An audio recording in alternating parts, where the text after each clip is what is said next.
కాస్త చూస్తే deep research చేస్తే కొంత దగ్గర పోలుకుంటుంది. తమిళనాడులో సినీ తెరపై అగ్రతారులుగా అగ్రతాంబూలాలు అందుకున్న నటులు ఎంజీఆర్ కానివ్వండి, ఆ తర్వాత అమ్మగా తమిళనాడుతో మొత్తంతో పిలిపించుకున్న జయలలిత కానివ్వండి, చాలా కీలకమైన రాజకీయ ప్రయాణం చేశారు, ముఖ్యమంత్రులు అయ్యారు. అలాగే తెలుగునాట అంటే మదరాశీలం కాదు, మనం తెలుగు అనే ఒక ప్రత్యేకమైన ప్రాంతం, ఒక భాష అనే దానికి ఒక గుర్తింపు తీసుకొచ్చిన మహానటుడు నందమూరి తారక రామారావు. ఆయన కూడా రాజకీయాల్లోకి వచ్చారు, ముఖ్యమంత్రిగా ఒక వెలిగి మంచి పేరు తెచ్చుకున్నారు. తర్వాత కొంతమంది నటులు వచ్చారు, ఎంపీలుగా చేశారు. ఆ ప్రస్థానం తర్వాత మళ్ళీ ప్రత్యేకమైన రాజకీయ ప్రయాణం చిరంజీవి మెగాస్టార్ ఆయన వచ్చిన తర్వాత తర్వాత ఆయన రాజకీయాల నుంచి విరమించుకున్నారు. ఆ తర్వాత మళ్ళీ డిప్యూటీ సీఎంగా ఉన్న పవన్ కళ్యాణ్ 10 ఏళ్ల అనతి కాలం, అంటే ఒక రకంగా చూస్తే ఎక్కువ కాలం, మరో రకంగా చూస్తే ఒక ప్రభుత్వ ఏర్పాటులో కీలక పాత్ర పోషించి ప్రస్తుతం ఉప ముఖ్యమంత్రిగా ఉన్నారు. ఈ పోలిక, ఈ ఉపోద్ఘాతం ఎందుకు చెప్తున్నానంటే, మరో సూపర్ స్టార్ తమిళ నటుడు విజయ్, అంటే తమిళనాట రజనీకాంత్ తర్వాత అంత ఫాలోయింగ్ ఉన్న యాక్టరు విజయ్. సో ఇవాళ విజయ్ కూడా తమిళగ వెట్రి కళగం, అక్కడ కజగం అంటారు అనుకోండి, తెలుగులో తమిళ విజయ సంఘం మండలి అని దాన్ని అర్థం అన్వయించుకోవచ్చు. ఆయన ఇప్పుడు పార్టీ పెట్టారు, ప్రథమ వార్షికోత్సవం కూడా అయింది. ప్రముఖ పొలిటికల్ స్ట్రాటజిస్ట్ అంటే దేశంలో ఎంతోమందిని గెలిపించిన లేదా గెలిచే పార్టీలకి స్ట్రాటజీలు అందించిన ప్రశాంత్ కిషోర్ ఇవాళ ఆయనకి సలహాదారుగా ఉన్నారు. విజయ్ గెలుపులో కీలక భాగం అవుతా, ధోనీకి వచ్చినంత కన్నా ఎక్కువ ఫాలోయింగ్ తెచ్చుకుంటా అని ఆయన ప్రతిజ్ఞ చేశారు.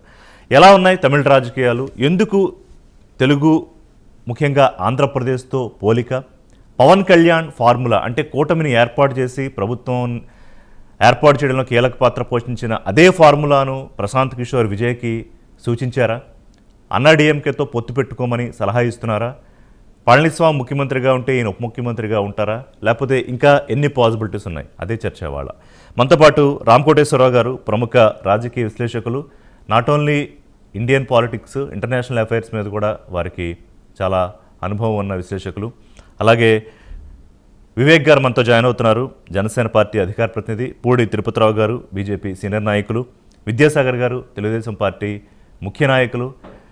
ఇవాళ ఆయన ఎంచుకోవడానికి కూడా ప్రధాన కారణం ఉంది, కాసేపట్లో చర్చలో చెప్తాను మీకు ఎందుకనేది. రైట్, అందరికీ నమస్కారం అండి. రామ్ కోటేశ్వరరావు గారు, సో నేను చెప్పిన దాంట్లో కొంత ఇంట్రడక్షన్కి I took a little time, and first of all I want to thank you. మీరు అడగగానే సమయం కేటాయించినందుకు. I know you're so busy in your own things, but thank you అండి.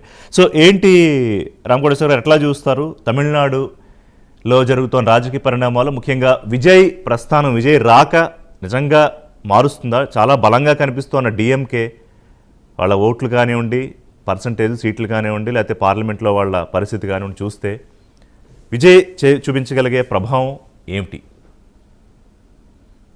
అంటే తమిళనాడు ఆంధ్ర రాజకీయ ముఖ చిత్రం ఒకటి కాదండి. ఫస్ట్ మనం అది తెలుసుకోవాలి. ఆంధ్రాలో పవన్ కళ్యాణ్ మూడో శక్తిగా వచ్చిన తెలుగుదేశంతో పొత్తు పెట్టుకొని దాదాపు బైపోలార్ పాలిటిక్స్ నడిచినాయి. కానీ తమిళనాడు పరిస్థితి మల్టిపుల్ ఫ్రంట్. అది ఇవాళ డిఎంకే అత్యంత బలమైన కూటమి, దాదాపు 10-12 పార్టీలతోటి కూటమి ఉంది. అది అన్ని వర్గాలు సెక్షన్స్ కలుపుకొని. రెండోది ఎన్డీఏ, బీజేపీ ఆధ్వర్యాన ఉన్న ఎన్డీఏ మొన్నే India Today mood of the nation పోల్లో చూస్తే దాదాపుగా 21% వచ్చింది. డిఎంకే కూటమి తర్వాత సెకండ్ ప్లేస్లోకి ఎన్డీఏ వచ్చింది. అన్నాడీఎంకే 20% వచ్చింది.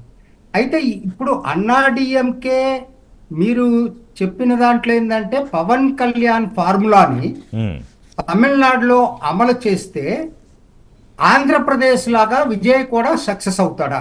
అదే కదా మీ ప్రశ్న. అవునండి.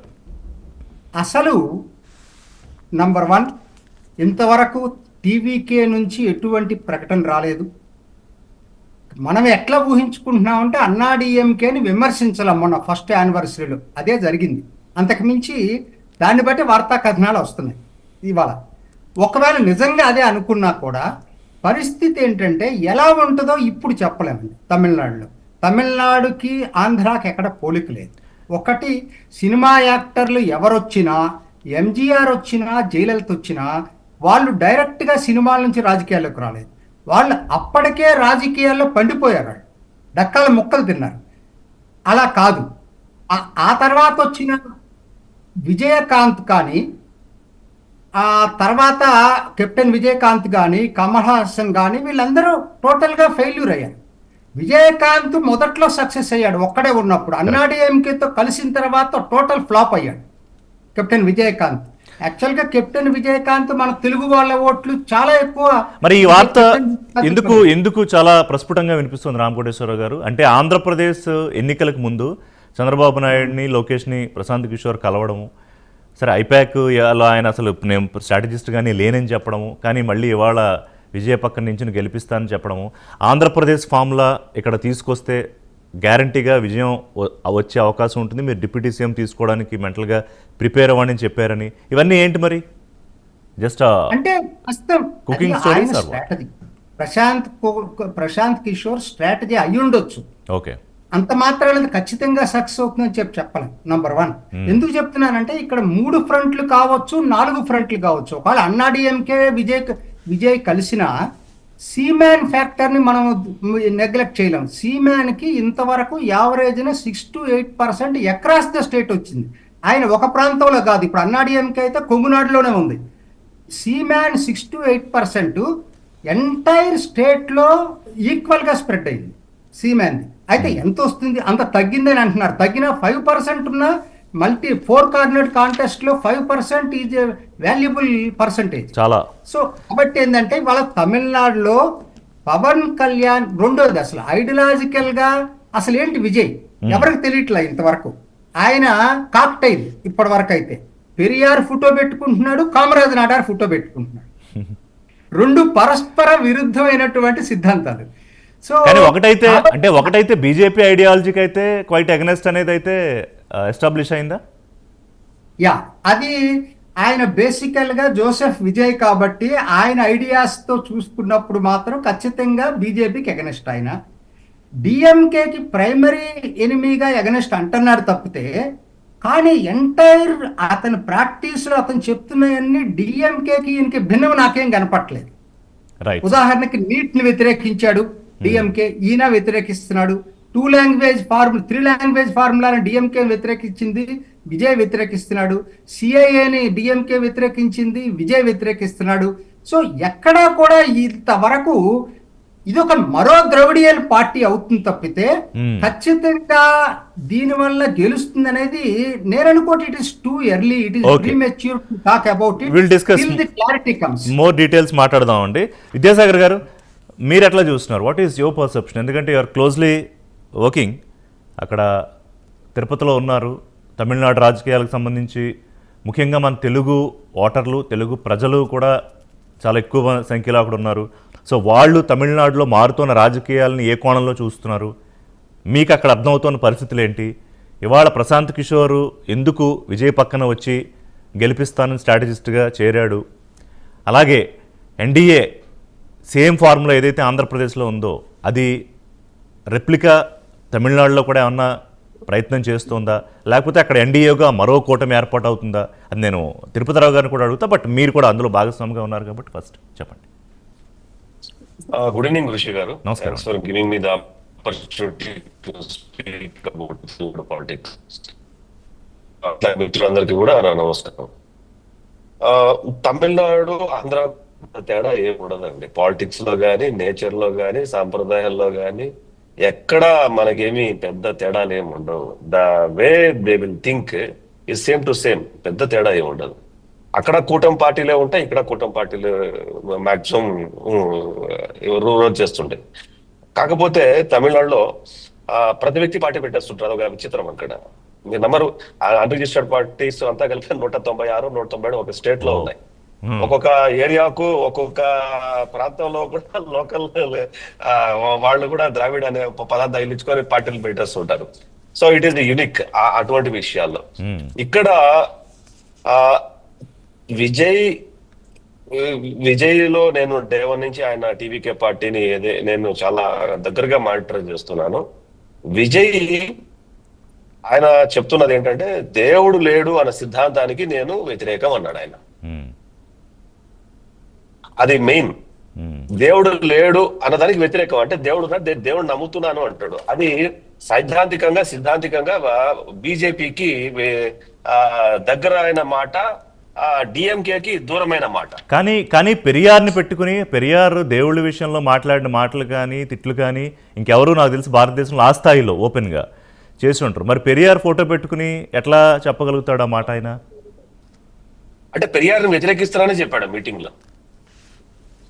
పెరియారు ప్రతిపాదించిన సిద్ధాంతం ఏదైతే ఉందో, ఓకే, అంటే కేవలం దేవుడి విషయంలో. ఎందుకంటే నిన్న పెరియార్ ఫోటో ఉంది, ఆయనకి ఇచ్చిన మెమెంటో కూడా సాలువా కప్పిన తర్వాత పెరియార్ అదే ఇచ్చారు మన ప్రశాంత్ కిషోర్.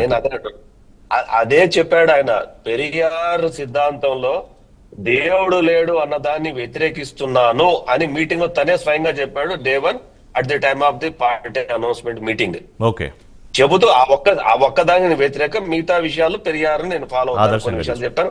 కొంతమందిని ఫోటోలు పెట్టారు, ఒక లేడీ ఒక ఏమైనా పెట్టారు. అట్లా మనం ఎట్లాగా కొంతమంది మాట్లాడుకుంటాము తెలుగులో, ఆంధ్రప్రదేశ్ లో కొంతమంది జయగంటి పీపుల్ తో ఉన్నారు, అట్లాంటి వాళ్ళు తమిళనాడు కూడా కొంతమంది ఉన్నారు, వాళ్ళ ఫోటోలు పెట్టాడు. అయితే ఇక్కడ పార్టీ ఎంతవరకు సాధిస్తుంది అంటే దాని కెపాసిటీ యాజ్ ఆఫ్ నౌ వరకు అయితే it is 12 to 14%. As of now ఇప్పుడు 12 to 14% పర్ఫార్మెన్స్ ఉంటుంది అనేది అందరూ అనుకుంటున్నటువంటి మాట. బట్ వేరాస్ పీకే వచ్చాడు ఏదో కొండలు బ్రహ్మాండం అయిపోతాయి అంటే నేనైతే నమ్మను. ఎందుకంటే గత ఎలక్షన్స్ లో ఆయన పనిచేసింది డిఎంకేకి, ఇప్పుడు ఇక్కడ వచ్చి పనిచేస్తున్నాడు. గతంలో కూడా ఈవెన్ స్టాలిన్ లాస్ట్ ఎలక్షన్స్ లో స్టాలిన్ ని యాజ్ ఎ సీఎం క్యాండిడేట్ గా ప్రమోట్ చేయడానికి ఒక్క స్టాలిన్ కోసమే సోషల్ మీడియాలో 600 కోట్లు ఖర్చు పెట్టారు సీఎం క్యాండిడేట్ గా ప్రమోట్ చేయడానికి. ఇప్పుడు కూడా చెప్తున్నాను నేను. కానీ విద్యాసాగర్ గారు, ప్రశాంత్ కిషోర్ మొత్తం ఒకసారి ఆయన ప్రొఫైల్ మనం చూస్తే ఒక్క యూపీ తప్ప, అఖిలేష్ యాదవ్ విషయంలో తప్ప, తర్వాత మొన్న ఖచ్చితంగా ఎన్డీఏ పక్షంలో ఓన్లీ బీజేపీయే అధికారంలోకి వచ్చేస్తుంది ఓన్గా, దాదాపు 305 సీట్లు పై చిలుక అన్న విషయంలో తప్ప మిగతా అంతా ఆల్మోస్ట్ తన కెరీర్ గ్రాఫ్ అంతా సక్సెస్ఫుల్లే ఉంది. ఇంకా మాట్లాడితే ఎవరైతే గెలుపు గుర్రాలు ఉన్నారో వాళ్ళని తన క్లయింట్లుగా తీసుకుంటాడని కూడా ఒక ఇది ఉంది ప్రశాంత్ కిషోర్ మీద. తర్వాత హర్యానాలో చేశారు, కాంగ్రెస్ కు చేశారు, ఏపీలో జగన్మోహన్ రెడ్డి ఓడిపోతాడని చాలా స్పష్టంగా కొండబద్దలు కొట్టినట్టు చెప్పాడు ఆయన ఏపీ ఎన్నికల ముందు. ఇప్పుడు అంటే అది ఒకరుగా జగన్మోహన్ రెడ్డి మీ వాయిస్ కొద్దిగా బ్రేక్ అవుతుంది విద్యాసాగర్ గారు. Can you just hold for some? ఇప్పుడు ఓకేనండి, అంటే కట్ వస్తుంది, మాట్లాడండి. ఓకే, ఇప్పుడు ఆయనకున్న పర్ఫార్మెన్స్, విజయ్ పర్ఫార్మెన్స్ 14 to 16% అని మాట్లాడుతున్నారు. ఇప్పుడు చూడాలి ఇంకా ఏమవుతుంది. ఇంకొక 15 months టైం ఉంది ఎలక్షన్ కి. ఇక్కడ ఎన్డీఏ అనేది అటు బీజేపీ పార్టీలో సౌత్ ఇండియాలో బలపడడానికి కావాల్సినటువంటి కమిటీని కూడా ఫామ్ చేశారు వాళ్ళు. ఆ కమిటీ ఆల్రెడీ వర్క్ నడుస్తోంది. సో ఇక్కడ కొత్తగా పార్టీలు ఏవేవి ఎన్డీఏ కమిటీలో వచ్చి చేరతాయి, తమిళనాడులో కొత్త పార్టీలు పుట్టుకొస్తాయి అన్నది కూడా మనం ఒకసారి చూడాలి. ఎన్డీఏ కమిటీ ఫామ్ చేశారంటే యాజ్ ఇట్ ఈస్ గా ఆంధ్రప్రదేశ్ లో ఏదైతే కూటమి ఉందో అదే కూటమనా తమిళనాడులో కూడా? అంటే రకరకాలుగా రకరకాలుగా కూటములు ఉంటాయి, రకరకాలుగా మాట్లాడుకుంటుంటాం. అది ఏంటి అన్నదానికి షేప్ రావడానికి ఇంకో 6-7 months దాకా టైం పడుతుంది. బట్ మన అదృష్టం ఏంటంటే తమిళనాడులో ఉన్న జనాభాలో దాదాపు 33% తెలుగు వాళ్ళు ఉంటారు. 33%. Very huge number. Very huge number. మీరు Chennai city, Tiruvallur district, Chengalpattu, Madurai, then Tiruchi, Tirunelveli, Theni, తర్వాత వెల్లూర్, ఈ డిస్ట్రిక్ట్స్ లో తెలుగు వాళ్ళే డిసైడ్ ఫ్యాక్టర్స్.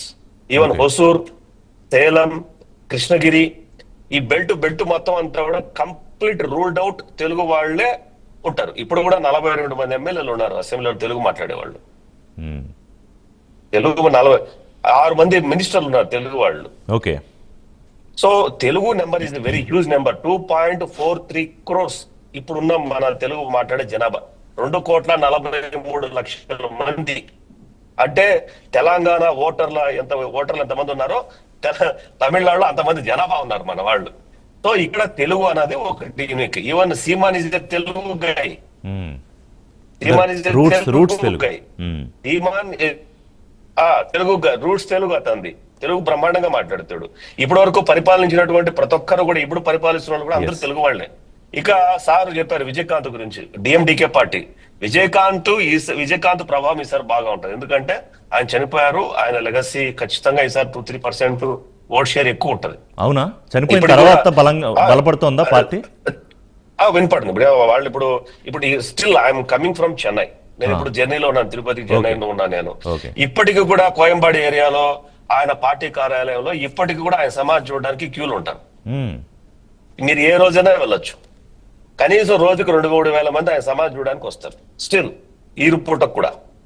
సో ఇక్కడ ఒక సినిమా తారలో సక్సెస్ రేటు తమిళనాడులోనే ఎక్కువ. రైట్. వాళ్ళు డమ్కామ్కేలు తినలేదనేది కాదు ఇక్కడ. సో ఇంట్రెస్టింగ్ విషయాలు కొన్ని 2-3 చెప్పారు మీరు విద్యాసాగర్ గారు. ఒకసారి జనసేనను బీజేపీతో కూడా మాట్లాడాక మళ్ళీ వస్తాం మీ దగ్గరికి. తిరుపతిరావు గారు, just allow me for next 2 minutes. Vivek గారు, సో ఇవాళ నేను పవన్ ఫుల్ ఫార్ములా అని ఎందుకు పెట్టానంటే, దాన్ని పవర్ఫుల్ ఫార్ములాగా అనుకుంటోందా అంటే దేశంలో, ముఖ్యంగా సౌత్లో?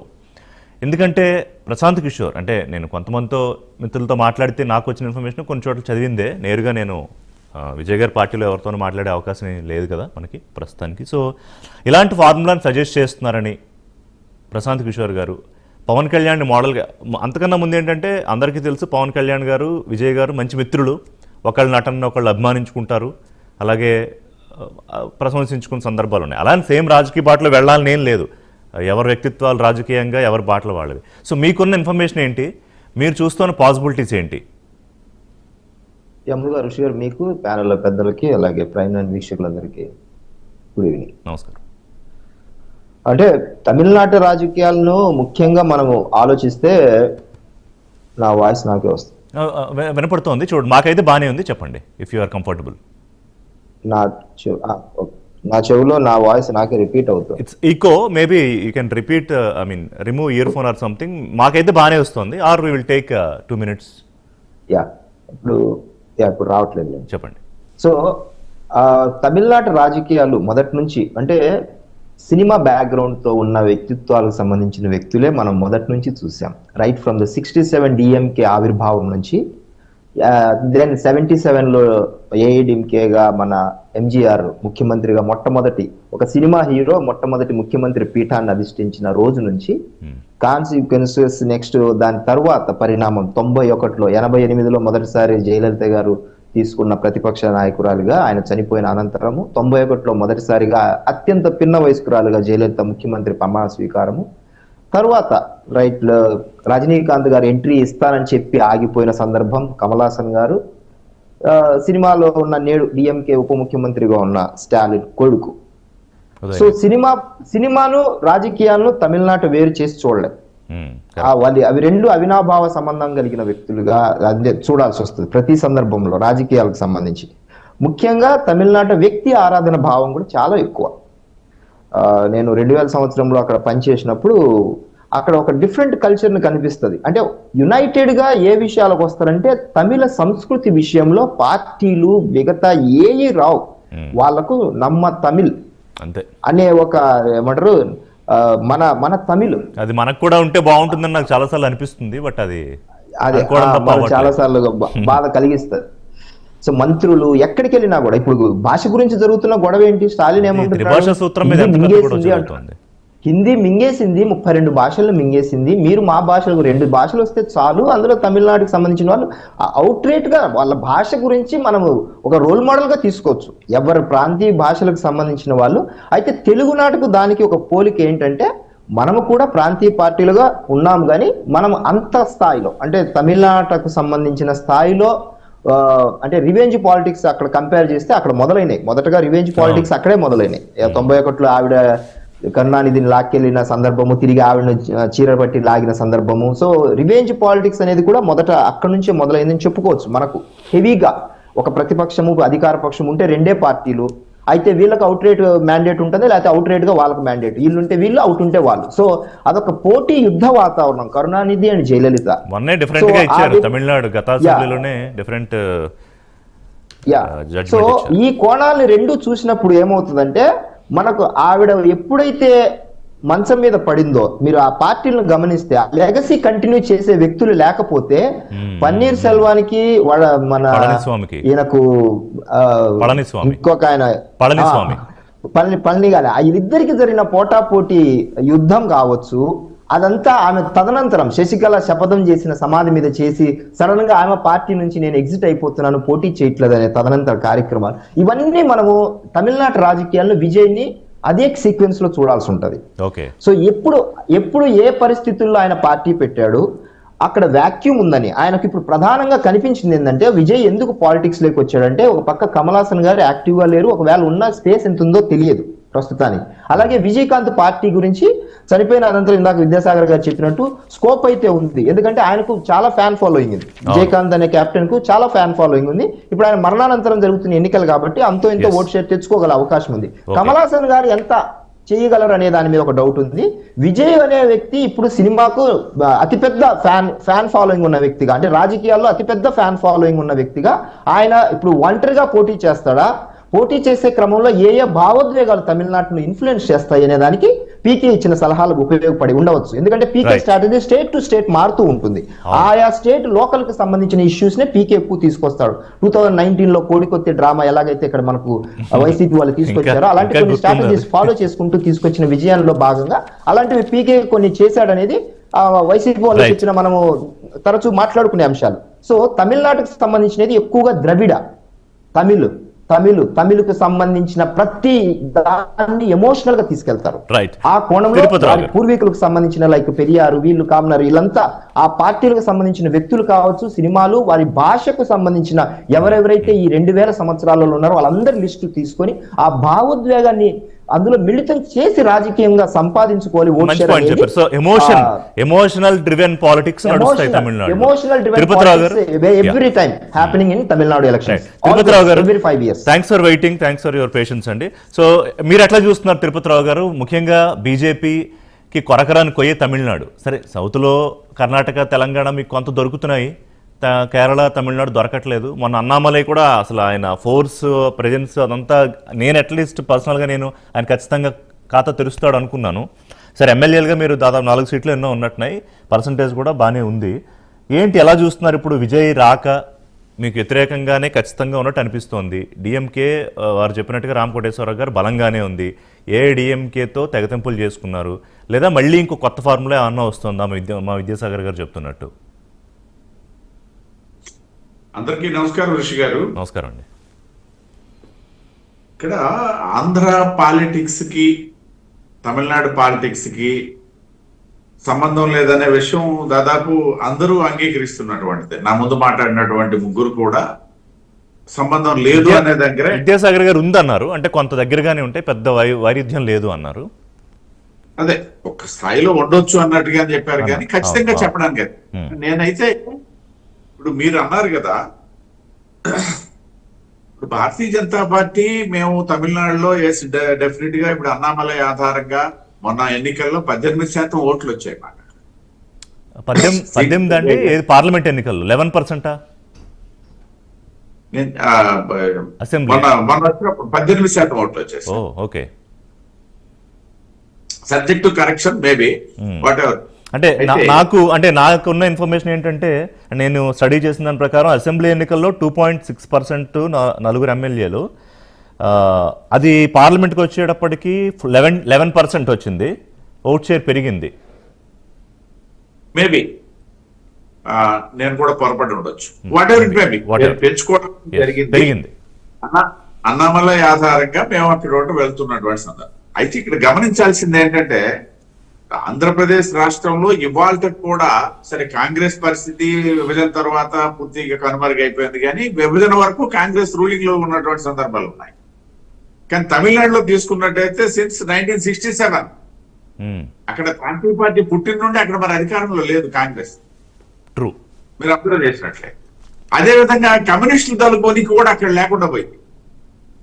ఈవెన్ ఆంధ్రప్రదేశ్ లో ఇవాళ లేకుండా పోయింది కానీ మొన్నటి వరకు కమ్యూనిస్టులు కూడా మనకి 2 రాష్ట్రాల్లో ఉన్నటువంటి మాట వాస్తవం కదా. ఎంతో కరెక్ట్ మరి నెగ్లిజెంట్ గా ఎప్పుడు లేరు.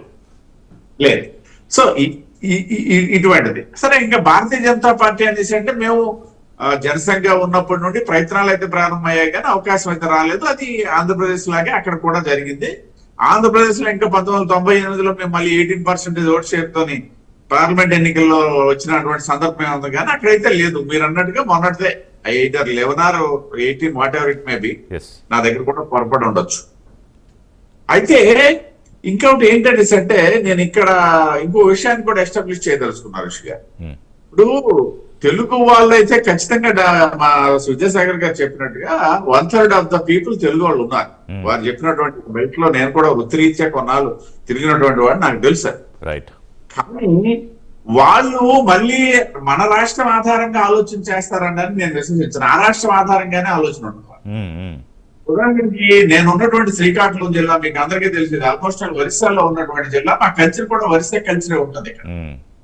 సో పక్కనే ఉన్నటువంటి పర్లాకిండి బరుపురంలో మా బీజేపీ ఎంపీలు ఉంటారు, ఎమ్మెల్యేలు ఉంటారు. ఆ ఛాయ్ అనేది మా జిల్లా మీద కూడా కనపడతాయి ఈవెన్ ఇన్ పైకాపురంలో. అంటే అంటే ప్రాంతీయంగా విడిపోయిన తర్వాత భాషాపరమైనటువంటి ఆలోచనతో వెళ్ళినటువంటి వాటి ఉన్నాడు అనుకోవడానికి మనకు అవకాశాలు లేవు.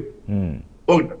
రెండవది ఏంటంటే తమిళనాడులో ఇవాళ ఈ విజయ్ ఏదైతే పార్టీ పెట్టి అరంగేట్రం చేయడం అయిందో దీని మీద మనం పెద్దగా అంటే పెద్ద కాన్సన్ట్రేషన్ చేసి చర్చించుకోవాల్సినటువంటి పరిస్థితి అయితే లేదు. కారణం ఏంటనేసి అంటే ఆ రోజు కరుణానిధి డిఎంకే ప్లస్ ఏఐడిఎంకే ఎంజీఆర్ ఆర్ జయలలిత అక్కడ వరకే తీసుకోవాలి. సినిమాల తాలూకా ప్రభావంతో అధికారంలోకి వచ్చినటువంటి వ్యక్తుల్ని. ఇందాక చెప్పినట్టుగా విజయకాంత్ గారు ఒక సిచ్యుయేషన్ లో బాగా రాణించినటువంటి వ్యక్తి, తమిళ రాజకీయాలు కీ పర్సన్ అయినటువంటి వ్యక్తి, కానీ చేరుకోలేకపోయాడు. ఏదైతే ఆయన గారిని మీకు మీ ఎక్కడ ఉన్నటువంటి ఆ పక్కన ఉన్నటువంటి మహారాష్ట్రలో వాడుకొని మేము సక్సెస్ అయ్యామండి. ఈ పక్కనే ఉన్నటువంటి తమిళనాడు కర్ణాటకలో ఎందుకు వాడుకోమా? ఓకే. సో మీరు క్లియర్ గానే ఉన్నారు. పవన్ కళ్యాణ్ గారికి ఉన్నటువంటి ఆలోచన ఏదైతే ఉందో నరేంద్ర మోడీ గారు దానికోసం మేము వాడుకోవాల్సిన పని లేదు. మేము వాడుకోవడం కాదు, ఆయన స్వచ్ఛందంగా వెళ్తారు అక్కడికి. Very good. కాబట్టి అది ఎలాగో ఉంది అది. ఇప్పుడు మాకు ఎప్పుడు కూడా plan A, plan B, plan B లో ఏదైనా యాడ్ అవ్వచ్చు, ప్లాన్ సి లో కూడా ఏదైనా యాడ్ అవ్వచ్చు. అయ్యో, ఈ ప్లాన్లు చేయడంలో బీజేపీ 4-5 ఏళ్ల ముందే ప్రణాళికలు వేసుకుంటుంది అనుకోండి, అందులో ఏం సందేహం లేదు. I don't have any doubts. 4-5 ఏళ్ల ముందు అని కానికంటే ఒక తరం ముందు కూడా ఉన్నటువంటి తరం ముందే ఉంటారా? రైట్. విజయసాగర్ గారు just allow me for 2 minutes అండి. నేను మళ్ళీ ఒక్కసారి మన రావు గారి దగ్గర, రామకోటేశ్వరరావు దగ్గర వెళ్ళి వచ్చేస్తా. సార్ ఒక్కసారి పర్సంటేజెస్ వెరీ బ్రీఫ్లీ. రామకోటేశ్వరరావు గారు 37.7%. మీరు అన్నట్టు ఇందాక చాలా స్ట్రాంగ్గా ఉంది లాస్ట్ ఎలక్షన్స్లో. పార్లమెంట్లో కూడా 28 సీట్లు డిఎంకే. అన్న డిఎంకే కూడా జస్ట్ లెస్ దాన్ 5% తోటి ఉంది. సరే, కాంగ్రెస్ 18 సీట్స్ 4.27%. పిఎంకే 3.72%. అండ్ ఇందాక వివేక్ గారు కమల్ హాసన్ గురించి ప్రస్తావించారు కానీ డోంట్ థింక్ సో, ఎందుకంటే ఆయన తగ్గిపోయింది బాగా. 2.52% ఆయన పర్ఫార్మెన్స్ లాస్ట్ ఎలక్షన్స్లో. అండ్ మీరు ఎలా చూస్తున్నారు బీజేపీ పర్సంటేజ్ 11 నుంచి ఇంకా పెరిగే అవకాశాలు ఎంతవరకు ఉన్నాయి? ఇప్పుడు ప్రశాంత్ కిషోర్ గారు చెప్పిన ఈక్వేషన్లో నేను యాజ్ పర్ మై రీసెర్చ్ ఏంటంటే ఈ పర్సంటేజ్ల ప్రాతిపదికగా ఆయన చెప్తున్నారు ఈ 11 14 what ever the percentage of BJP, మా విద్యాసాగర్ గారు చెప్పినట్టు 12 to 14% ఆఫ్ విజయ్ గారు అండ్ ఏఐడిఎంకే దాదాపు 33% ఆఫ్ ఓటింగ్, ఈ 3 కలిస్తే ఖచ్చితంగా విజయం ఖాయమని. అంత ఎముకబుల్గా ఉంటాయా? అంత మ్యాథమెటికల్గా ఎలక్షన్స్లో పనిచేస్తాయా? రామకోటేశ్వరరావు గారు ఫస్ట్ అసలు మీరు చెప్పిన పర్సంటేజెస్కి ఒక క్లారిఫికేషన్ ఇస్తాను. చెప్పండి. బీజేపీ 11%, ఎన్డీఏ కూటమి మొత్తం కలిపి 18% మొన్న వచ్చింది లోక్సభలో. ఎన్డీఏ కూటమి 18% వచ్చింది. తర్వాత 33% అనేది ఒకనాడు, ఇప్పుడు లేదు అన్నాడీఎంకే. అది కూడా మీరు క్లారిఫికేషన్ తీసుకోవాలి. ఎంత ఇప్పుడు latest mood of the nation India today అది 20% అన్నాడీఎంకేకి, 21% ఎన్డీఏ కూటమికి. అక్కడికి వచ్చేసరికి అంటే కాదు, అసెంబ్లీ ఎలక్షన్స్ నుంచి పడిపోయింది దాదాపు 12%. అంటే లేటెస్ట్ మూడ్ ఆఫ్ ది పడిపోయింది అన్నాడీఎంకేకి. ఒక్క కొంగునాడులో తప్పితే ఇంకెక్కడా లేదు అన్నాడీఎంకేకి అంత ఒకటి వాస్తవం, మీరు చెప్పింది కరెక్ట్. అన్నాడీఎంకేకి ప్రతి విలేజ్ లో కూడా క్యాడర్ ఉంటుంది, అది ఎస్టాబ్లిష్డ్ క్యాడర్ ఉంది, అంతవరకు కరెక్టే. కానీ ఓటింగ్ పర్సంటేజ్ క్రమక్రమేణా తక్కుంటా వస్తుంది. తర్వాత కెప్టెన్ విజయకాంత్ మీరు చెప్పిన మాట నిజం, ఇవాళ అసలు ఇర్రిలవెంట్, అది అయిపోయింది. అది కమల్ హాసన్ ఆయన చనిపోయిన తర్వాత పూర్తిగా ఇర్రిలవెంట్ అయిపోయింది. కాకపోతే కానీ విద్యాసాగర్ గారు పెరుగుతోంది అన్నారు డిఎండికే విజయకాంత్ చనిపోయిన తర్వాత. అసలు లేదు. మరి స్టాటిస్టిక్స్ చెప్పట్లేదండి, గణాంకాలు అట్లా చెప్పట్లేదు. మరి ఆయనకి ఎక్కడి నుంచి వార్త వచ్చింది తెలియదు. సీమ్యాన్ మాత్రం మీరు దీన్ని ఎవరు తీసుకోవట్లా. సీమ్యాన్ ఎన్టీకే నామ్ తమిళ్ కచ్చి, ఇది చాలా 8 to 6% ఉంది. అతను తమిళ జాతీయవాది, తీవ్రవాది. ఒక దగ్గర చెప్పాలంటే ప్రభాకరన్ కలిసినటువంటి వ్యక్తి ఆయన. అటువంటి వ్యక్తి తెలుగు, ఇందాక విద్యాసాగర్ గారు పొరపాటు పడినట్టున్నారు, ఆయన తెలుగు స్పీకింగ్ పర్సన్ కాదు, మదర్ టంగ్ కాదు. ఆయన తెలుగు వాళ్ళకి ఆయన మీద కోపం ఉంది. ఇప్పుడు తెలుగుని విమర్శించాడు ఆయన చాలా సార్లు సీమ్యాన్.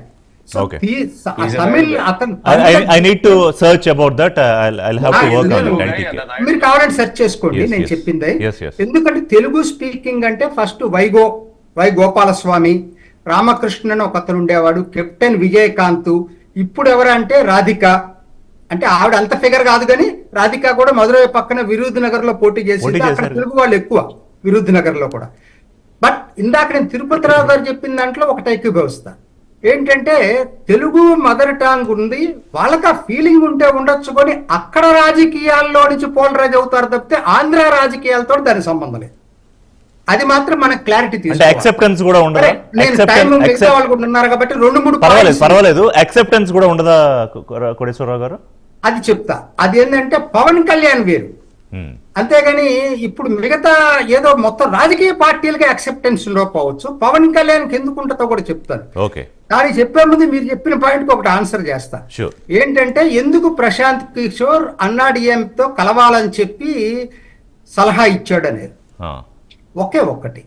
ఇందాకనే చెప్పారు కదా, ఆయన విద్యాసాగర్ గారు చెప్పారు 10 నుంచి 14% ఉంటది ఈ రోజుకి హీరో విజయ్ అని చెప్పి.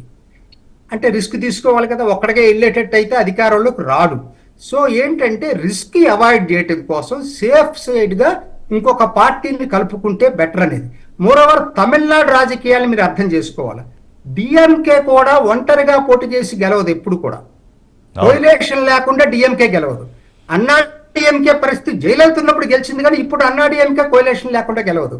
విజయ్ ఏంటంటే ఇవాళ ఆ రిస్క్ తీసుకోవడానికి సిద్ధపడతాడా లేదా తెలియదు అనేది, అందువల్ల ఇది వచ్చింది. చివరగా నేను ఒక పాయింట్, ఎందుకనంటే పవన్ కళ్యాణ్ మీరు చెప్పారు కదా, పవన్ కళ్యాణ్ విజయ్కున్న పోలికలేంటి తేడాలేంటి, చాలా ఇంపార్టెంట్ పాయింట్ ఇది. ఇంట్రెస్టింగ్.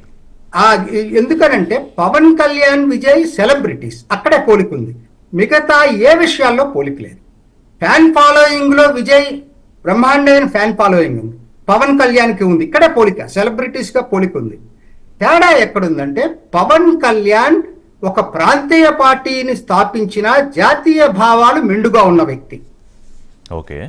కానీ విజయ్ కది లేదు. విజయ్ జాతీయ భావాల గురించి మాట్లాడలేదు. ఆయన ఇంతవరకు మాట్లాడినవి ట్వీట్ చేసినవి చూసేటట్టయితే డిఎంకే పద్ధతుల్లోనే మాట్లాడుతున్నాడు, ద్రవిడవాదం పద్ధతుల్లోనే మాట్లాడుతున్నాడు. అది ఏంటంటే ఆయన చెప్పేది కూడా అది అంత కన్విన్సింగ్ గా లేదు. ఎందుకంటారు ఆయన చెప్పే పాయింట్ ఒకటే, ద్రవిడవాదమే మైనస్ డైనాసిటీ అండ్ కరప్షన్ అంటున్నాడు. Minus dynasty and corruption. మరి అన్నాడీఎంకే కలిస్తే కరప్షన్ అసలు డిఎంకే ఎంత కరప్ట్ పార్టీయో అన్నాడీఎంకే కూడా అంతే కరప్ట్ పార్టీ కదా. మరి ఆ సిద్ధాంతం ఏమైపోతుంది, డైనాసిటీ కాకపోవచ్చు ఇవాళ. అదొక్కటే ఆయన చెప్పే పాయింట్లో. రెండోది మీరు చెప్పారు కదా తమిళనాడులో జరగబోయేది చెప్తున్నాను. హీరో విజయ్ అన్నాడీఎంతో కలిసినా కలవకపోయినా పవన్ కళ్యాణ్ వెళ్ళి బీజేపీ ఎన్డీఏ కూటమి తరఫున హీరో విజయ్ కి వ్యతిరేకంగా ప్రచారం చేయటం 100% కరెక్ట్. నేను ఇక్కడ ఉండను, అమెరికాలో ఉంటాను, నేను చెప్తున్నాను. నేను చెప్పింది ఎన్నికలు వచ్చినప్పుడు మీరు చూస్తారు. ఎందుకంటే ఆయన సనాతన ధర్మాన్ని నమ్మి ఇవాళ అసలు all over pan India following ఉంది వాళ్ళ పవన్ కళ్యాణ్ కి. అందుకని పవన్ కళ్యాణ్ ఇన్ఫ్లుయెన్స్ చేస్తాడు, మొత్తం Okay, తెలుగు okay. రాజకీయాలు ఇన్ఫ్లుయెన్స్ చేయవు. పవన్ కళ్యాణ్ దట్స్ వెరీ మాత్రం interesting Tamil Nadu point. That's very interesting point. I think నాకు తెలియదు విద్యాసాగర్ గారు ఒప్పుకుంటారో లేదో దీంతో. మీరు కంక్లూడ్ చేయండి, ఆయన దగ్గరికి వెళ్తాను నేను. నేను చెప్తా, తమిళనాడులో ఆంధ్ర రాజకీయాలు ప్రభావితం చేయటం అనేది తెలుగు స్పీకింగ్ పీపుల్ ఆంధ్ర రాజకీయాలకు ప్రభావితం కాలేదు, Right. కానీ పవన్ కళ్యాణ్ ప్రభావితం అవుతారు. ఇది చాలా ఇంపార్టెంట్ పాయింట్. తర్వాత చివరగా తెలుగు వాళ్ళు ఆల్మోస్ట్ 25% ఉంటారనేది లెక్క. యాక్చువల్ గా 2011 సెన్సస్ ప్రకారం అయితే నాన్ తమిళ్ మదర్ టాంగ్ 11.69% ఇది ఇచ్చారు. అఫ్ కోర్స్ అందరూ చెప్పుండకపోవచ్చు, జనాభా లెక్కలో పైగా ఆ తర్వాత కూడా చాలా మంది దాదాపు 13 ఏళ్ళు అయిపోయింది. 25% అయితే గ్యారంటీ, 25% అయితే గ్యారంటీగా ఉంటుంది. Okay. బట్ వాళ్ళందరూ ఇవాళ అసలు తెలుగు అంటే మీరు అట్లా మనం ఎక్కువ సూపర్లేటివ్ ఆలోచిస్తున్నా తప్పితే ఆ పద్ధతుల్లో లేదంటారా? విద్యాసాగర్ గారు 2 పాయింట్స్ క్లియర్ గా డిఫర్ అవుతున్నవి మీకును రామ్ కోటేశ్వరరావు గారికి మధ్యలో 2 పాయింట్స్ ఏంటంటే వాట్ ఐ హావ్ అబ్జర్వ్డ్. ఒకటి, పవన్ కళ్యాణ్ ఆయనకున్న ఒక చారిస్మాటిక్ ఇమేజ్ ఇవాళ నేషనల్ లీడర్గా అంటే ప్రాంతీయ పార్టీ అధినేత అయినా కూడా ఎన్డీఏలో కీలకంగా ఉన్న ఆయన చరిష్మా వర్కౌట్ అవుతుంది against to Vijay. But as ఎన్డీఏగా అంటే సేమ్ కూటమి, ఆంధ్రప్రదేశ్లో ఉన్న కూటమిగా వెళితే అంటే తెలుగుదేశం తమిళనాడులో ఉన్న వాళ్ళ ఇది చూసుకున్నా కూడా ఇప్పటిదాకా పెద్దగా ఏం ప్రభావం చూపించలేదు. మరి ఇప్పుడు మీరు అక్కడ, నాకు తెలియదు, మీరే చెప్పాలి, ఏమన్నా ప్రభావం చూపించే అవకాశం దిశగా అడుగులేస్తోందా ఎడ్యుకేటర్స్? నేను ఒక టైం తీసుకొని చెప్తాను, ఎక్స్ప్లెయిన్ చేస్తాను మీకు. నేను ఈ తమిళనాడు జియోగ్రాఫికల్ గా 8 భాగాలుగా ఉంటుంది, 8 డివిజన్స్ గా ఉంటుంది. ఇండస్ట్రియల్ కానీ, కోస్టల్ కానివ్వండి, అర్బన్ కానివ్వండి, ఈ రకంగా స్పిరిచువల్ కానివ్వండి. మనకు స్పిరిచువల్ హబ్ వచ్చి మధురై ప్లేస్ స్పిరిచువల్ హబ్ అంటాం అక్కడ. సో మీరు ఇందాక మన సారు తిరుపతిరావు గారు మాట్లాడుతూ సిపిఐ పార్టీ కమ్యూనిస్ట్ పార్టీకి లేదు. కమ్యూనిస్ట్ పార్టీలు ఇప్పటికీ తమిళనాడులో వెరీ స్ట్రాంగ్. వాళ్ళకి 2 ఎంపీలు ఉన్నారు. మదురై ఇట్ సెల్ఫ్, మదురైలో మదురై ఎంపీ సిపిఎం పార్టీకి సంబంధించిన వ్యక్తి. ఇక్కడ ఏంటంటే అవుట్ ఆఫ్ 234 సీట్లు ఉన్నాయి. 234 సీట్లు గత 45 సంవత్సరాల నుంచి మీరు తీసుకుంటే, బైఫర్కేట్ మునుపు, బైఫర్కేట్ అయిన తర్వాత కూడా పేర్లు మారినా మారకపోయినా I have all the statistics about Tamil Nadu. అది ఎంపీ కానీ ఎమ్మెల్యేలు కానీ ఏదైనా కానివ్వండి. నా దగ్గర ఒక 11 ఎలక్షన్లకు సంబంధించినటువంటి స్టాటిస్టిక్స్ నా దగ్గర ఉన్నాయి. సో నేను చాలా స్టడీ చేసిన తర్వాత చెప్తున్నాను నేను ఈ మాట.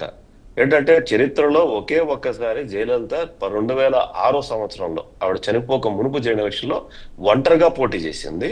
జస్ట్ అవుట్ ఆఫ్ 234కు ఆమెకు వచ్చింది 134. సో ఆవిడ చరిత్రలో ఏది 45-50 సంవత్సరాల తర్వాత ఒంటరిగా పోటీ చేసిన party AIADMK, that is Jayalalithaa. అంతకు మునుపు కరుణానిధి 3 సార్లు ప్రతిపక్షంలో కూర్చున్నాడు అండి, 3 సార్లు ప్రతిపక్షంలో కూర్చున్నాడు. మోర్ ఓవర్ కరుణానిధి పార్టీకి ఒకానొక టైంలో 4 సీట్లు మాత్రమే వచ్చాయి. 234లో 4 మాత్రమే వచ్చినాయి. కానీ మళ్ళీ ఆయన తిరిగి ప్రభుత్వం రాగలిగాడు. అంటే నిజంగా గనక ద్రవిడవాదము డిఎంకే అంత గట్టిగా బలంగా తమిళనాడులో ఉంటది అనుకుంటే కరుణానిధికి 4 సీట్లు రాకూడదు. నెత్తికెత్తుకుండేది ద్రవిడం గురించి మాట్లాడేది, ఈరోజు హిందీ గురించి మాట్లాడినా, వేటి గురించి మాట్లాడినా కూడా స్టాలిన్ మాట్లాడుతున్నాడు తప్ప వేరే పార్టీల నుంచి పెద్దగా స్పందన ఏం లేదు తమిళనాడులో. అంటే మిత్రులకి ఎవరికి కూడా, సార్ కూడా నాకు తమిళనాడుకున్న కనెక్షన్ ఏంటో తెలియదు కాబట్టి మేబీ నేను ఇంత కాంపిటేటివ్ ఎందుకు చెప్తున్నాను అంటే నాకు తెలుసు ఆ విషయం. ఐఎమ్ వెరీ, నాకు అనువనువు తెలుసు తమిళనాడు పాలిటిక్స్, ప్రతి ఊరు తెలుసు, ప్రతి నియోజకవర్గం తెలుసు, ప్రతి పార్టీ లీడర్ నాకు తెలుసు. ఈమార్ ఇదే Telugu guy, community is Naidu, is a Balija Naidu అంటాడు తమిళనాడులో, ఈజ్ ఏ బలిజ నాయుడు గై.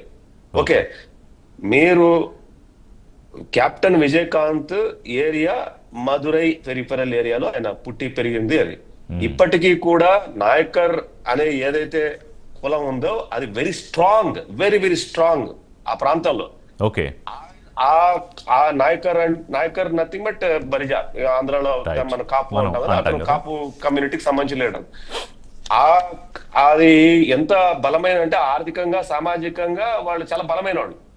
ఈ రోజు హేమలత ఎవరైతే ఉన్నారో, మిస్సెస్ ఎవరైతే ఉన్నారో, ఆమె చాలా విగ్రస్ గా తిరుగుతున్నారు.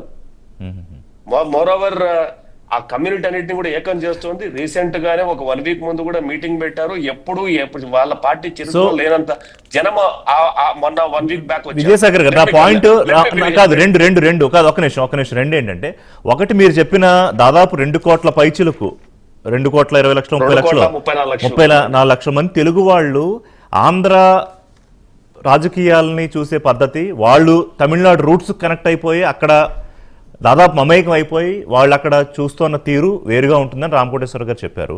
అదొకటి చెప్తూ, రెండోది ఎంతవరకు తెలుగుదేశం పార్టీగా అంటే ఎన్డీఏ కూటమిగా అక్కడికి వెళ్తోంది అనేది నాకున్న అనుమానం, లేదా కేవలం పవన్ కళ్యాణ్ గారిని మాత్రమే బీజేపీ పెద్దలు ఎన్డీఏలో భాగస్వామిగా ఆయన ఉన్నారు కాబట్టి అక్కడ వరకే కన్ఫైన్ అవుతారా?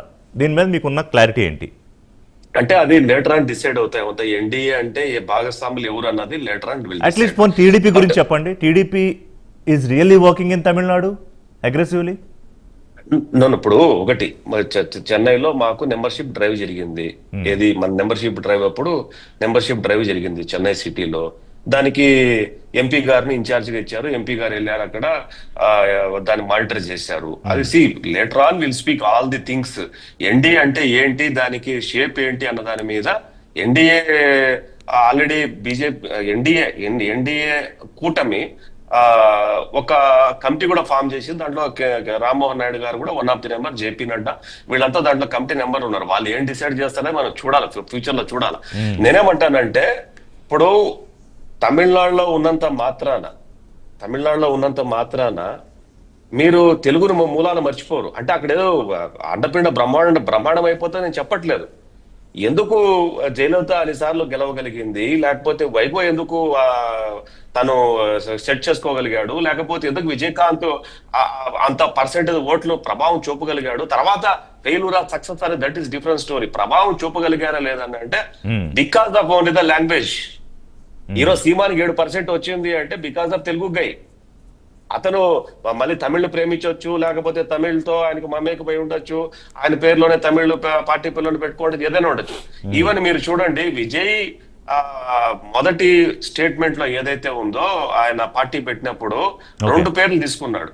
ఒకటి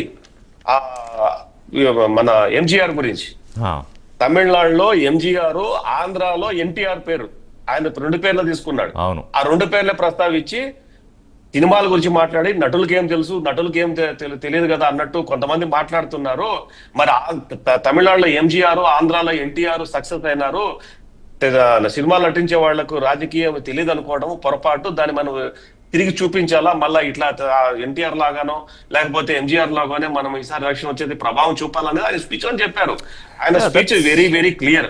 బట్ నేను మీకు తెలుసు, నేను తమిళ్ వెరీ ఫ్లూయెంట్ గా మాట్లాడతాను. I know Tamil very fluently. నేను ఎవరికి అర్థమవుతుంది కాదు, నాకు నేను అర్థం చేసుకోగలుగుతాను. సో వాళ్ళ పల్స్ అయితే పట్టుకోగలిగాను అంటున్నారు మీరు? పల్స్ కాదండి, అంటే గత 45 సంవత్సరాల్లో ఇప్పుడు ద్రావిడ అని మాట్లాడతాం, అదే సపరేట్ మాట్లాడతాం. Those times it was true. అప్పుడు ఒక 25 ఏళ్ల క్రితం, 30 ఏళ్ల క్రితం. ఇప్పుడు ఈ జనరేషన్ లో ఇప్పుడు నేను చెప్తున్నాను, త్రిభాషా సిద్ధాంతంలో ఒక స్టాలిన్ తప్ప ఎవడు మాట్లాడటంలే, ఏ పార్టీ మాట్లాడటం లేదు. జస్ట్ నార్మల్ గా స్టేట్మెంట్లు ఇచ్చేస్తున్నారు, రోడ్డు మీదకి కూడా రావట్లేదు. కానీ మీరు అంతకు మునుపు హిందీని వ్యతిరేకించినప్పుడు ఆ రోజు జరిగిన భాషోద్యమాలకి అసలు భాష ఉద్యమం జరగాలంటుంటే ఎవడు ముందుకు వచ్చి తమిళ భాష సంఘం కూడా ముందుకు వచ్చి మాట్లాడిన పరిస్థితి చెన్నై సిటీలో. నేనేమంటే ఒక ఎగ్జాంపుల్ చెప్తాను. మన తమిళసై గవర్నర్ గా పనిచేశారు తెలంగాణలో. ఆమె చెన్నై సెంటర్ లో ఎందుకు ఎంపీ క్యాండిడేట్ నిలబడ్డారు? అక్కడ తెలుగు వాళ్ళు ఉన్నారు, ఎక్కువ సెంటర్ పోలరైజ్, ఎక్కువ తెలుగు వాళ్ళు ఉన్నారు. అన్నానగర్ ఏరియా ప్రాంతం అంతా, అన్నానగర్ లో ప్రతి 10 ఏళ్లలో 9 ఏళ్ళు తెలుగు వాళ్ళే ఉంటారు. రాధిక విరుదునగర్ లో ఎందుకు నిలబడింది? బికాస్ ఆఫ్ తెలుగు వాళ్ళు ఉన్నారు కాబట్టి. లేకపోతే మన అన్నామలై కోయంబత్తూర్ ఎందుకు నిలబడ్డాడు? 38% ఓట్ పర్సెంటేజ్ వచ్చింది, ఎందుకంటే తెలుగు వాళ్ళు ఎక్కువ ఉన్నారు. లోకేష్ గారు వెళ్ళి ప్రచారం చేశారు. అతను జయలలిత పీరియడ్ లో చంద్రబాబు గారు వెళ్ళి ప్రచారం చేశారు. ఒక్క నిమిషం వివేక్ గారు, మీ దగ్గరికి వస్తాను పవన్ కళ్యాణ్ గారి విషయం గురించి. జస్ట్ రామకోటేశ్వర గారు వెరీ వెరీ దీని మీద చిన్న ఒపీనియన్ నాకు కావాలి, విజయసాగర్ గారి ఆర్గ్యుమెంట్ తో. అదే తెలుగు గురించి ఇప్పుడు చెప్పారు కదా ఇప్పటి వరకు, అది ఒక్క పాయింట్ నాకు తెలిసి కెప్టెన్ విజయకాంత్ ఆయన చెప్పింది కరెక్ట్. కెప్టెన్ విజయకాంత్ మాత్రం తెలుగు వాళ్ళు ర్యాలీ అయింది మొట్టమొదటిసారి కెప్టెన్ విజయకాంత్ విషయంలో ర్యాలీ అయ్యారు. సీమన్ తెలుగు మదర్ టాంగ్ లేదు, వాళ్ళ 4 ఫాదర్స్ నాకు తెలియదు, కానీ సీమన్ అంటే అసలు తెలుగు వాళ్ళకి వ్యతిరేకంగా ఎన్నో కామెంట్స్ చేసి వాళ్ళని వదిలేయండి. ఇప్పుడు విజయ్ తెలుగులో కూడా చాలా పాపులర్ అయిపోయారు. అంటే మొదట్లో కొంచెం ఇబ్బంది పడ్డా, ఇప్పుడు విజయ్ సినిమా వస్తే తెలుగులో కూడా ఇప్పుడు పవన్ కళ్యాణ్ విజయ్ గారు అంత ఇమేజ్ తో కంపేర్ చేయలేకపోయినా, ఒక నిమిషం కాదు విజయ్ బ్రహ్మాండమైన తెలుగు మాట్లాడతాడు. తెలుగులో కూడా చాలా మంది అభిమానులు ఉన్నారు. కరుణానిధి కూడా మాట్లాడతారు. కరుణానిధి కూడా మొదట తెలుగేనండి. అదేం దానికి లేదు. సో అంటే దాని ప్రభావం ఏమి ఉండదా రామ్ కోటేశ్వరరావు గారు? ఇప్పుడు విజయ్ పక్కన తెలుగు జనాభా ఉన్నారు కదా, ఆ ప్రభావం. నేను నా పాయింట్ ఏంటంటే తెలుగు స్పీకింగ్ పీపుల్ అక్కడ ఎమర్జ్ అయ్యే లీడర్స్ ప్రభావం ఉంటుంది తప్పితే ఆంధ్ర నుంచి వెళ్ళి తెలుగు రాజకీయాలు అక్కడ ఇంపోర్ట్ చేస్తే అది పెద్ద ప్రభావం ఉండదు. కొంత ఉండొచ్చేవో 1-2% ఉండొచ్చేవో కానీ పెద్దగా ప్రభావం ఉండదు. But Pawan Kalyan is different. Pawan Kalyan ఆయనది అక్రాస్ ది ఆంధ్ర అనేది కాకుండా, దయచేసి నన్ను మాట్లాడండి, ఆంధ్ర అనేది కాకుండా ఆయన ఏంటంటే ఒక చరిస్మాటిక్ లీడర్ గా ఎమర్జ్ అయ్యాడు. అదొకటి. రెండోది, మీరు ఎవరు మాట్లాడిన ఫ్యాక్టర్ మీరు మర్చిపోతున్నారండి. అన్నామలై అంటే ఇందా విద్యాసాగర్ గారు చెప్తూ ప్రతి చోట తెలుగు వాళ్ళు ఉన్నారు కాబట్టి పోటీ అది అతిశయోక్తి అవుతుంది. కోయంబత్తూరులో అన్నామలై తెలుగు వాళ్ళు ఉన్నారు, నేను కాదంట్లా. తెలుగు వాళ్ళ వల్ల అక్కడికి పోటీ చేశాడు అనేది వాస్తవం కాదు. అన్నామలై ఆయన నేటివ్ ప్లేస్ ఆ దగ్గరలోనే ఉంటుంది, కరూరుకు దగ్గరగా ఉంటుంది. అన్నామలై ఫ్యాక్టర్ ని ఎవరు మీరు మాట్లాడారు. ఇంపార్టెంట్ ఫ్యాక్టర్ తమిళనాడులో ఇవాళ అక్రాస్ ది సెక్షన్స్. నేను నిన్న మా పార్క్ లో వాకింగ్ లో కూడా తమిళ అతను కలిపితే అడిగాను. అతనేం డిఎంకే సపోర్టరే. అతను ఏమన్నాడంటే అన్నామలై గురించి మీరేమనుకుంటారంటే, సార్ మేము పార్టీతో సంబంధం లేదు, అన్నామలైకి నేను జై కొడతానన్నాడు. ఎందుకనంటే అన్నామలై అక్రాస్ ది సెక్షన్స్ ఇవాళ అట్రాక్ట్ చేస్తున్నాడు. రెండోది మొత్తం రాజకీయాలు నడుపుతుందో అన్నామలై ఇవాళ, ఇంకెవరు లేరు ఇవాళ. రెండోది, ఇందాక విద్యాసాగర్ గారు చెప్పారు కమ్యూనిస్టులకి చాలా ఉందనేది. ఒంటరిగా పోటీ చేస్తే ఈ పార్టీలు ఎవరికి కూడా డిపాజిట్లు కూడా రావు. అది అదివరకు కూడా ప్రూవ్ అయింది వాళ్ళు పోటీ చేశారు. ఇప్పుడు ఇంకా మనం తమిళనాడు పార్టీస్ ఒకటి లేకుండా తమిళనాడు రాజకీయాలు లేవండి. లేకుండా తమిళనాడు రాజకీయాలు లేవు. మీరు చూడండి, ఆంధ్ర రాజకీయాల ప్రభావం ఉండదు. అక్కడున్న తెలుగు వాళ్ళను లీడర్స్ గా ఎమర్జ్ అయితే ఉంటది. అంతేగాని సార్ ఏదో కన్ఫ్యూజ్ అయినట్టున్నారు. నేను చెప్పేది ఇక్కడ నుంచి పోయి అక్కడేదో ముఖ్యమంత్రులు అయిపోతారు, ప్రధానమంత్రులు అవుతారు, ఎమ్మెల్యే అవుతారు. ముఖ్యమంత్రులు కాదు, వీళ్ళు ప్రచారం చేసిన లీడర్స్ తెలుగు వాళ్ళ ఇన్ఫ్లుయెన్స్ అనేది అక్కడ లోకల్ లీడర్స్ కి ఎమర్జ్ అవుతారు. Vivek garu what's your take అండి? Vivek garu what's your take except Pawan Kalyan? Vijayasagar garu please, 10 minutes ఉంది, మళ్ళీ మాట్లాడాలి. అదే ఇప్పుడు వివేక్ గారు, రామ్ కోటేశ్వరరావు గారు చెప్పింది ఏంటంటే, విజయసాగర్ గారు అక్కడున్న తెలుగు వాళ్ళు ఇన్ఫ్లుయెన్స్ ఎవరికి గురవుతారు అంటే కనెక్షన్ విత్ తెలుగు కన్వే అయింది. ఒక నిమిషం వివేక్ గారు, పవన్ కళ్యాణ్ గారికి ఉన్న ఒక సూపర్ ఇమేజ్, చారిస్మాటిక్ ఇమేజ్ మాత్రం వర్కౌట్ అవుతుంది తప్ప మిగతా ప్రయోగాలు పెద్దగా సక్సెస్ అయ్యే అవకాశం లేదు అనేది రామ్ కోటేశ్వరరావు గారి అనాలిసిస్. అబ్సల్యూట్ గా వర్కౌట్ అవుతుంది. బికాజ్ ఇందాక మనము సంఖ్యాపరంగా చూసుకుంటే తెలుగునాట ఉన్న ఫ్యాన్ ఫాలోయింగ్ కావచ్చు, రాజకీయ చైతన్యానికి సంబంధించినది ఇప్పుడు జరుగుతున్న మార్పులు, అంటే కళ్యాణ్ గారి భావజాలానికి సంబంధించిన ఆ ప్రభావం అనేది తమిళనాట తెలుగు వాళ్ళ మీద ఖచ్చితంగా ఉంటుంది, అందులో అన్డౌటెడ్లీ. అయితే ఇందాక కోటేశ్వరరావు సార్ చెప్పిన విషయాలలో 2-3 పాయింట్లు, అంటే పొత్తులకు సంబంధించిన సబ్జెక్ట్ వచ్చింది కాబట్టి చెప్తున్నాను. అక్కడ రూట్ లెవెల్లో ఉన్న 2 పార్టీలు డిఎంకే అండ్ ఏఐడిఎంకే రూట్ లెవెల్లో బాగున్నారు. అంటే కార్యకర్తల పరంగా సంస్థాగతంగా 67లో వాళ్ళు డిఎంకే, 77 ఈయన. సో 2 స్ట్రాంగ్ పార్టీసే, కానీ ఎప్పుడు అలయన్స్ లో వెళ్లే పార్టీలే 2 కూడా. 1-2 ఎలక్షన్లు తప్ప ఎప్పుడు ఇద్దరు అలయన్స్ లో వెళ్ళిన పార్టీలే. అయితే డిఎంకే నౌ స్ట్రగ్లింగ్, ఏఐడిఎంకే ఇంకా స్ట్రగుల్ అవుతోంది ఏది లీడర్షిప్ కోసం. ఇప్పుడు నెక్స్ట్ రోజు Stalin is there, still he is strong. చెప్తున్నాను భావజాలం డిఎంకే ఎందుకు అంటే ఈ యొక్క ఒక్క తమిళనాటకు సంబంధించిన ద్రవిడియన్, ఇందాక సార్ చెప్పినట్టు కేవలం ఆ భాష ఎమోషనల్ కు సంబంధించిన మాత్రమే దానిలోనే తీసుకొని వెళ్ళాలనే కోణంలో ఒకటి సర్వైవ్ అవుతుంది. ఇంకా ఏఐడిఎంకే చాలా స్ట్రగుల్ అవుతోంది. బికాస్ జయలలిత గారు ఆమె అమ్మ అనుకుని వచ్చిన లెగసీలో ఎవరు నాయకులు నిలబడలేకపోవడము, ఆ ప్లేస్ ని విజయ్ తీసుకోవాలనేది తాపత్రయపడుతున్నారు. ఇకపోతే పొత్తులకు సంబంధించినవి ఎందుకు జరుగుతుందని ఆలోచిద్దాం. ఏఐడిఎంకేతో విజయ్ వెళ్ళడానికి ఉన్న అవకాశాలే ఎక్కువగా ఉన్నాయి. డిఎంకేతో జరిగినా జరగకపోయినా ఏఐడిఎంకేతో వెళ్లే అవకాశాలు ఎక్కువగా ఉన్నాయి. ఎందుకంటే రూట్ లెవెల్లో క్యాడర్ను తీసుకోవచ్చు, నాయకులు తీసుకోవచ్చు. ఆల్రెడీ ఏఐడిఎంకే నుంచి ఎక్కువ మంది లేటెస్ట్ గా మన joint secretary AIADMK joint secretary Nirmal Kumar అని ఆయన విజయ్ పార్టీలో చేరడం జరిగింది. సో అక్కడ నాయకులు అందరినీ తీసుకుంటున్నారు విజయ్ పార్టీ వాళ్ళు. అలాగే వెళితే గిన విజయ్ సింగల్ గా వెళ్లే అవకాశాలు తక్కువ అయినప్పుడు ఖచ్చితంగా ఏఐడిఎంకేతో వెళ్తారు. అయితే పవన్ కళ్యాణ్ గారు ఎందుకు ఆపోజిట్ అవుతారంటే ఏఐడిఎంకేని సంబంధించిన ఎక్కువగా ఈ మధ్యన కళ్యాణ్ గారు ట్విట్టర్ లో ప్రమోట్ చేస్తున్నారు. ఏఐడిఎంకే సంబంధించినది మీకు గమనించారో లేదో, జయలలిత గారికి సంబంధించి కావచ్చు, మిగతా కొన్ని కోణాలు ఆమె పుట్టినరోజుకు విషెస్ కావచ్చు. సో నేనేమనుకుంటున్నానంటే ఏఐడిఎంకే ఎన్డీఏ భాగస్వామిలా ఉన్నది. పళని గారి గురించి కూడా ఏదో ట్వీట్ పెట్టినట్టున్నారు, కంటిన్యూగా పెడుతున్నారు. తమిళనాడుకు సంబంధించిన దాంట్లో ఏఐడిఎంకే జయలలితలకు సంబంధించిన దాంట్లో ఎక్కువ పుష్ చేస్తున్నారు. సో ఆ కోణంలో ఈ రెండు పార్టీలు అలయన్స్ లేకి వెళ్లే అవకాశాలు ఉన్నప్పుడు కళ్యాణ్ గారు ఏఐడిఎంకే అండ్ విజయ్ ఒకవేళ పొత్తులోకి వెళితే ఛాన్సెస్ ఆర్ లెస్. ఒకవేళ వెళితే అప్పుడు ఇటువైపు వెళ్లే అవకాశాలు ఉంటాయి. ఒకవేళ విజయ్ డిఎంకేతో వెళ్తారా లేదా అనేది హైపోథెటికల్ క్వశ్చన్. సింగిల్ గా వెళ్తాడా అనేది ఇంకా పెద్ద హైపోథెటికల్ క్వశ్చన్. ఎందుకంటే తనకున్న బలాన్ని మనం నేను ఒక్క మాట చెప్తాను.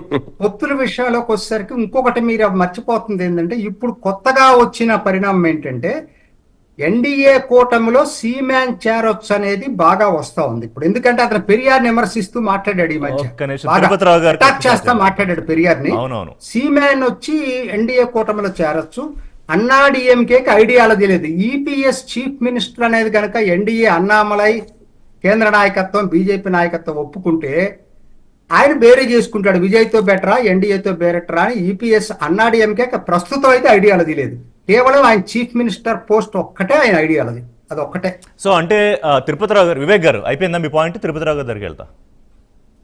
లాస్ట్ పాయింట్ అంటే నేను ఏంటి అల్టిమేట్ గా ఏంటంటే తమిళనాట ఎమోషనల్ పాలిటిక్స్ కి మాత్రమే అవకాశం ఉంది సినిమా పరంగా. ఇప్పుడు విజయ్ గానీ లేకపోతే తమిళ భావనకు సంబంధించిన ఎమోషనల్. కమల్ హాసన్ ఇప్పుడు లాస్ట్ మినిట్ లో, ఇప్పుడు రాజకీయాలు అనేది ఆల్వేస్ డైనమిక్ కాబట్టి ఒక చిన్న చాలా పెద్ద ప్రభావం చూపించలేకపోవచ్చండి సింగిల్ గా. అదే అంటున్నాను, ఇదే పొత్తులతో వెళ్ళినప్పుడు ప్రభావం ఎలా ఉంటుంది అనేది రానున్న రోజుల్లో చూడాలి. ఎందుకంటే ఈ కాన్ఫ్లిక్ట్ ఏమైతే ఉందో ఈ కాన్ఫ్లిక్ట్ జరుగుతుందా లేదా వాళ్ళ మధ్య, అంటే సఖ్యతతో వెళ్తారా లేకపోతే ఒంటరిగా వెళ్తారా తిరుపతిరావు గారు ఏఐడిఎంకే మధ్య. ఇంట్రెస్టింగ్ ఏంటంటే ఇప్పుడు విజయ్ క్లియర్ గా నాకు అర్థమవుతుంది అంటే అగెనెస్ట్ టు మీ ఐడియాలజీ, కానీ ఇప్పుడు Vivek garu Pawan Kalyan plus AIADMK plus Vijay, I think it's almost an impossible equation. But రాజకీయాల్లో ఎప్పుడు ఏదన్నా జరగచ్చు. లేదా BJP plus Janasena plus AIADMK, this is a possible equation. Or with plus TDP కూడా, ఆర్ ఇంకా మిగతా పార్టీలు ఆల్రెడీ మీ బీజేపీ కూటమిలో ఉన్నాయి. అలా కాకుండా ఏఐడిఎంకే విజయ్ కలిసిపోయారు అనుకోండి అగెనెస్ట్ టు డిఎంకే, అప్పుడు BJP plus Janasena plus all other small parties. ఇంకేమైనా పాసిబిలిటీస్ ఉన్నాయి తిరుపతిరావు గారు? ఇప్పుడు ఇది టూ ఇయర్లీ అనుకుంటాను. ఎందుకంటే మేము చెప్పాను కదా, మాకు ప్లాన్ ఏ ఉంటది, బి ఉంటది, సి ఉంటది. ఏదో ప్లాన్ కొంచెం అలా క్లూ ఇవ్వండి, ఏ గానీ బి కానీ సి కానీ. క్లూ అయితే నేను ఒకటి చెప్పగలను మీకు. మహారాష్ట్రలో పవన్ కళ్యాణ్ గారిని పట్టుకెళ్ళి అక్కడ మేము ప్రచారం చేశాం. ఢిల్లీకి వచ్చేటట్టు చంద్రబాబు నాయుడు గారిని తీసుకెళ్ళాం. చంద్రబాబు నాయుడు గారు ప్రచారం చేశారు అక్కడ. సో పవన్ కళ్యాణ్ గారిని ఎందుకు పిలవలేదు అనేది, పవన్ కళ్యాణ్ గారికి హెల్త్ బాగాలేని కారణంతో ఆయన వెళ్ళలేదు అనుకుంటా, లేదా అది కూడా వద్దనుకుని మీరే క్రియేట్ చేశారా ఆ రీజన్ కూడా? I don't know. అదే చెప్తున్నా అంటే వారికి హెల్త్ కండిషన్ పట్టుకెళ్ళడం అనేది బాగాలేదు, తీసుకెళ్ళలేకపోతే ఏం చేశారు అంటే పవన్ కళ్యాణ్ ఏది ఏది ఏది ఏది వివేక్ గారు ఏది నన్నారా? పట్టుకెళ్ళడం అనేది బాగాలేదు, నచ్చలేదు. తప్పులు పట్టడానికి లేదు. సారీ నాకు అర్థం కాలేదు. ప్రాంతం అది అంటే పవన్ కళ్యాణ్ గారిని మహారాష్ట్రకు పట్టుకెళ్ళాము, చంద్రబాబు గారిని అది బ్యాడ్ వర్డ్ కాదులేండి. అదేమి బ్యాడ్ వర్డ్ కాదు, బ్యాడ్ వర్డ్ పట్టుకెళ్ళామంటే కూటమిలో ఒకళ్ళ సేవలు ఒకళ్ళు మిత్రపక్షాలుగా వినియోగించుకోవడం. ఇప్పుడు పదాలు తప్పటాల్సిన పని లేదు, కానీ నేనేమంటానంటే కాంటెస్ట్ నే మనం ఆయన సరదాగానే అన్నారులేండి. ఇక్కడ ఏదైతే తమిళనాడు సాంప్రదాయక ఓటు బ్యాంక్ కి ఆధారంగా వెళ్తున్నటువంటి పార్టీలు ఒకవైపు, అన్నామలై ఆధారంగా భారతీయ జనతా పార్టీ వెళ్తున్న తీరు ఒకవైపు, ఏదైతే పెద్దలు రామకోటేశ్వరరావు గారు దాన్ని చక్కగా క్లాసిఫికేషన్ ఇచ్చారు. ఈ నేపథ్యంలో మా ఆలోచన వేరే విధంగా ఉంటది. ఇక్కడ పబ్లిక్ ట్రెండ్ కూడా మారుతుంది. నేను ఒక స్ట్రైట్ క్వశ్చన్ అడిగినా తిరుపతిరావు గారు, నేను ఒక స్ట్రైట్ క్వశ్చన్ అడుగుతాను. ఇన్నాళ్ళు బీజేపీ సక్సెస్ అయింది కాబట్టి 18% ఓటు షేర్ సాధించగలిగాం. కాదు, ఇన్నాళ్ళు బీజేపీ ఏదైతే తమిళనాడులో ఇంజెక్ట్ చేయాలనుకుంటోందో, లేదా మీ సక్సెస్ఫుల్ మంత్ర ఏదైతే ఉందో తమిళనాడులో వర్కౌట్ చేయాలనుకుంటోందో, అన్నామలై కూడా ప్రయత్నం చేసినా అవ్వలేదు కాబట్టి ఇప్పుడు additional help or advantage in the form of Pawan Kalyan garu. అంటే హీఈస్ యువర్ పవర్ఫుల్ వెపన్. అంటే మీ ఐడియాలజీని, because is apologetic Sanatana Hindu అనే ఆ నేషనలిస్టిక్ అప్రోచ్లో వెళ్తున్నారు కాబట్టి అందుకని పవన్ కళ్యాణ్ ముందు పెట్టదలుచుకున్నారా? That is the only thing. అంటే అది దాని సమాధానం చెప్పడానికి ముందు పెట్టదలుచుకున్నారనేసి అంటే అసలు మీకు మేమైతే ఒకటి చెప్తున్నాం. మా సోదరుడు వివేక్ గారు ఏదో నేను వాడిన పదజాలం సరదాగా అన్నారులేండి. నేను 10 సార్లు చెప్తాను. ఎన్డీఏలో పవన్ కళ్యాణ్ గారికి ఓట్ షేర్ పరంగా కానీ సీట్ షేర్ పరంగా ఉన్నటువంటి స్థాయి కంటే వ్యక్తిగతంగా మోడీ గారి దగ్గర ఉన్నటువంటి స్థాయి వేరు.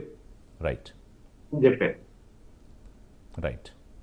కాబట్టి ఆ కాంటెక్స్ట్ లో ఏదైనా జరగవచ్చు విత్ పవన్ కళ్యాణ్ గారి అంగీకారంతోనే జరుగుతుంది. అక్కడ ఆయన అంగీకరించకపోతే బలవంతంగా ఆయన ఈ రోజు మోడీ గారి మీద సంపూర్ణమైన విశ్వాసము, గౌరవము, నమ్మకం, మూడు అంటే విశ్వాసం పెట్టేశారు.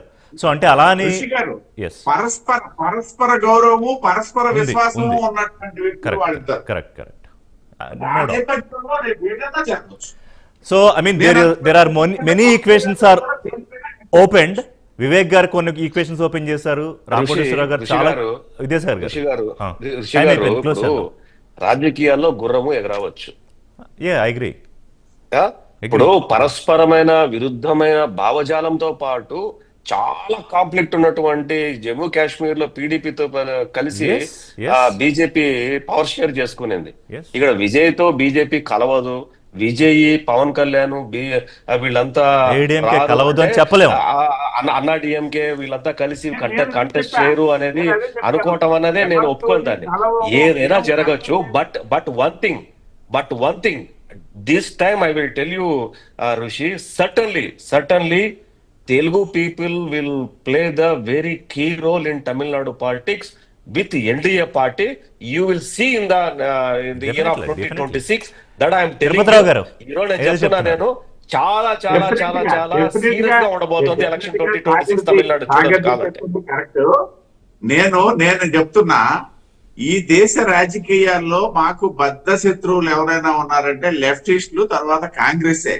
మిగతా వాళ్ళు ఎవరితోనే కలవడానికి భారతీయ జనతా పార్టీకి ఎక్కడ ఇబ్బంది లేదు, ఎప్పుడు ఇబ్బంది పడింది లేదు. ఓకే అండి, చూద్దాం. మీరన్నట్టుగా ఐ థింక్ 2026 లో విద్యాసాగర్ చెప్తున్నట్టు మనం అందరం అక్కడ క్యాంప్ కూడా వేయాల్సి వస్తుంది. అంత సీరియస్ పాలిటిక్స్ ఉన్నప్పుడు మా రామకోటేశ్వరరావు గారిని అమెరికా నుంచి పెట్టుకుందాం లైవ్ లో. Thank you very much Vivek గారు, తిరుపతిరావు గారు, విద్యాసాగర్ గారు అండ్ రామకోటేశ్వరరావు గారు. ఇది వాళ్ళ పాపులర్ డిబేట్. మరిన్ని అప్డేట్స్ కోసం